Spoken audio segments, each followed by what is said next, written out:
Let's jump to this next story.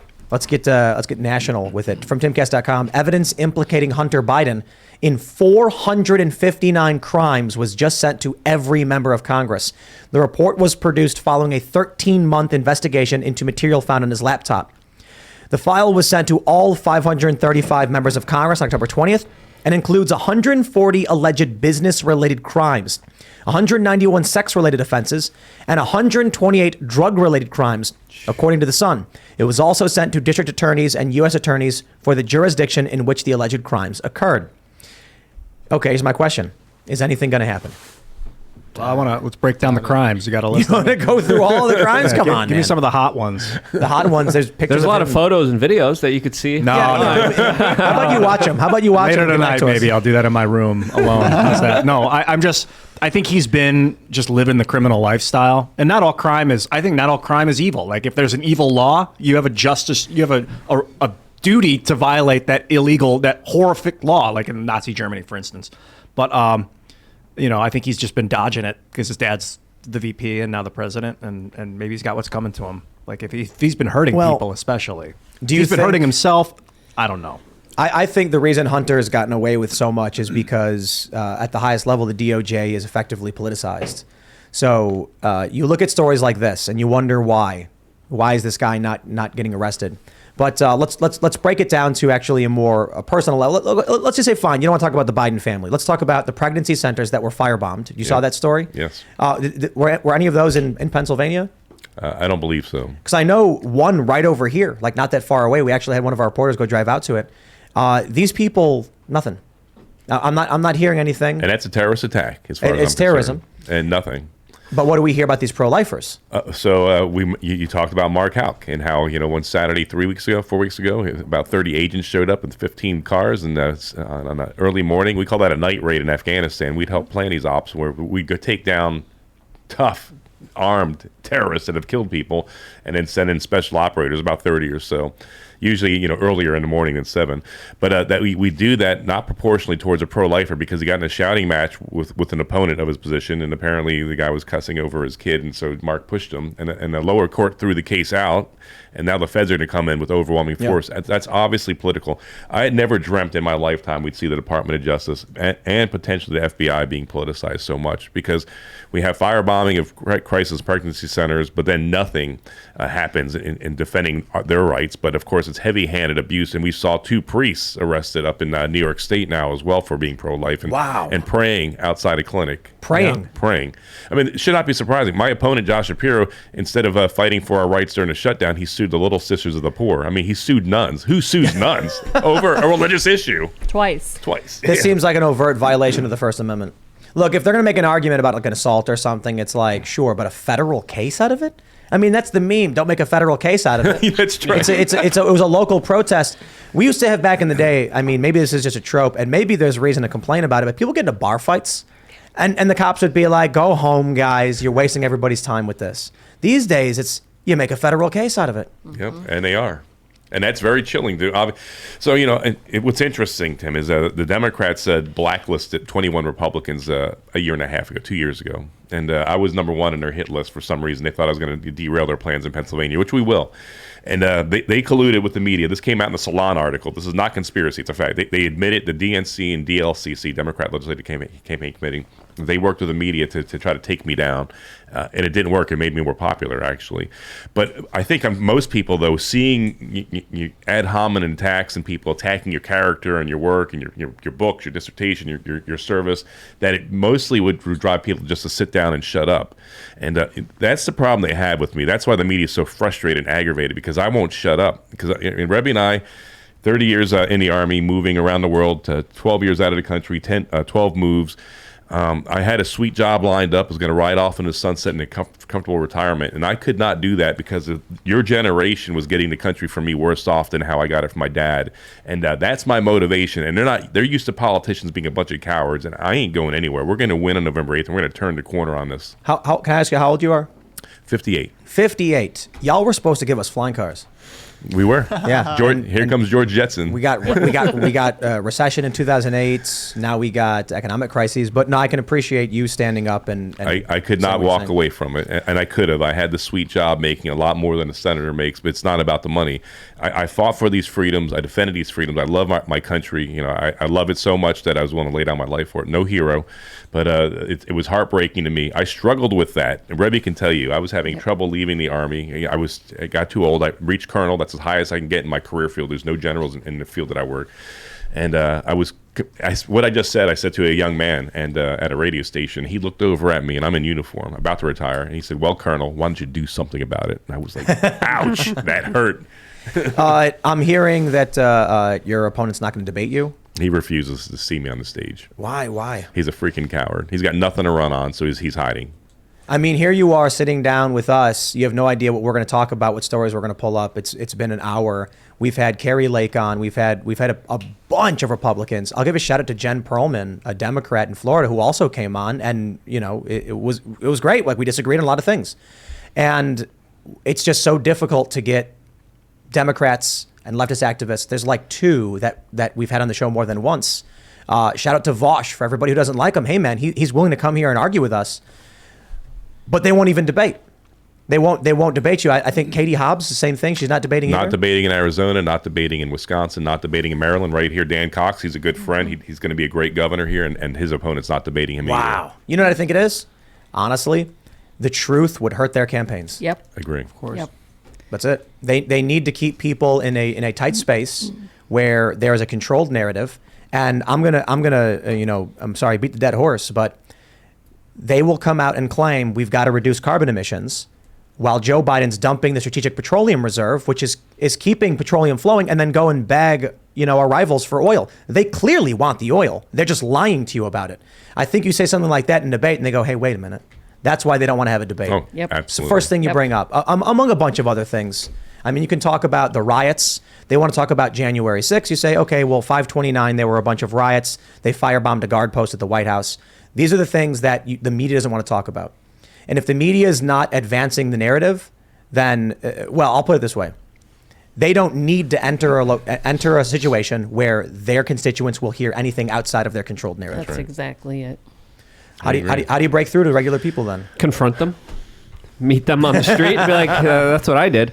But hey, I mean, what other way than go face to face? Be like, hey, you won't debate me? Let's have a conversation right here, right now. Let the American people decide. And I think we need more conversations. And the fact that we don't have conversations, we're losing our civility because of that. Because when you're able to look someone eye to eye, this is the reason why we do the show in person here. There's an energy. There's no bull crap.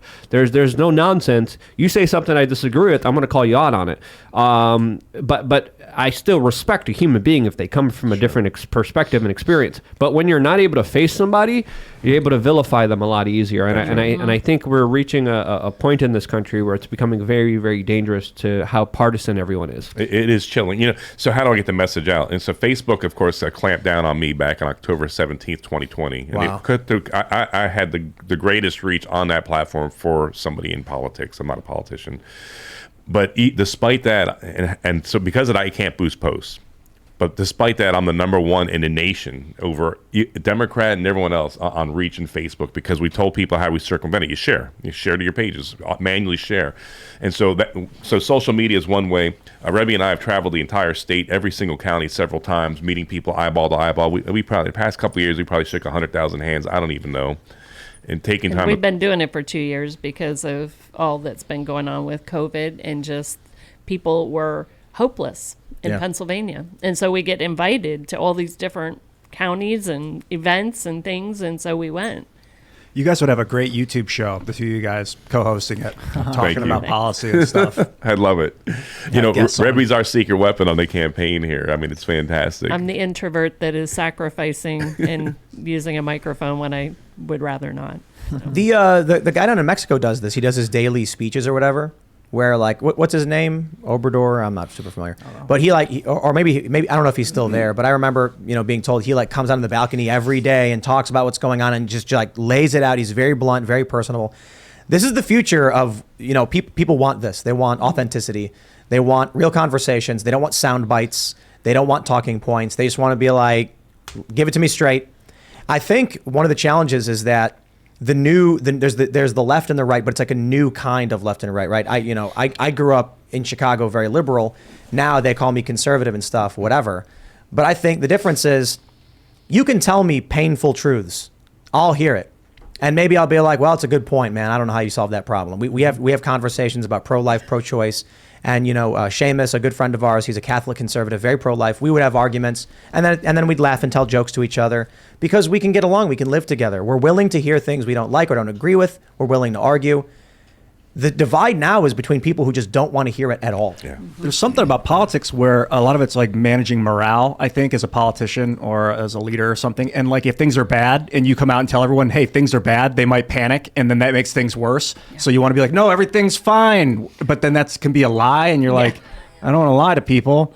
But so what do? You just keep like a positive mindset about the problems and like, this is the solution. Yeah, I'm glad you brought that up. Go ahead. No, well, I was just going to say we try to point people to the fact that it doesn't have to be this way, and we try to encourage them. Each one of you can do something, and if we all come together, and we're all gonna, like you're just saying, we're all gonna have different backgrounds, different opinions, but if we can all agree to come together on some issues, we can make a difference.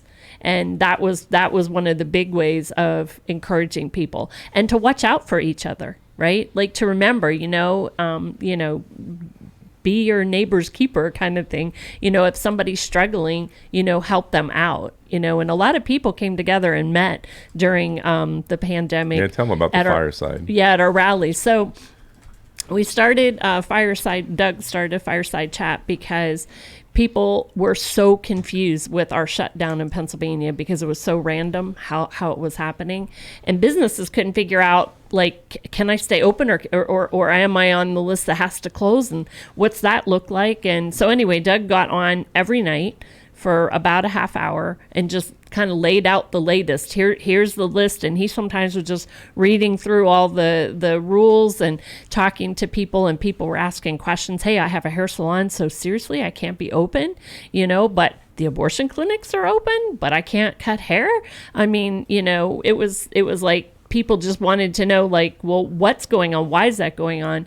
And then Doug was able to get his staff working. His staff did not turn anyone down. They even got calls at 2 a.m.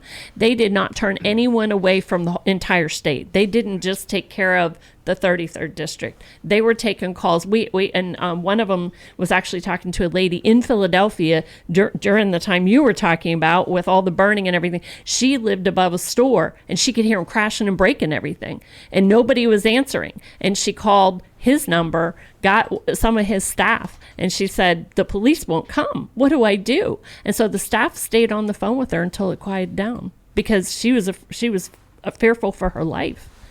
And they're lying about what happened with those riots. It's the craziest thing to me. And again, it's probably why they don't want to debate. Why we're seeing it across the board, because you talk about the property damage, the billions of dollars. That I've seen these talking points where they'll say, "Oh, it was only a few neighborhoods." Some viral tweet among a Democrat personality said, "Oh, the right wants to claim that the country was burning during major riots, but it was only a few neighborhoods." It was actually really small towns. It was widespread, rampant, and everywhere.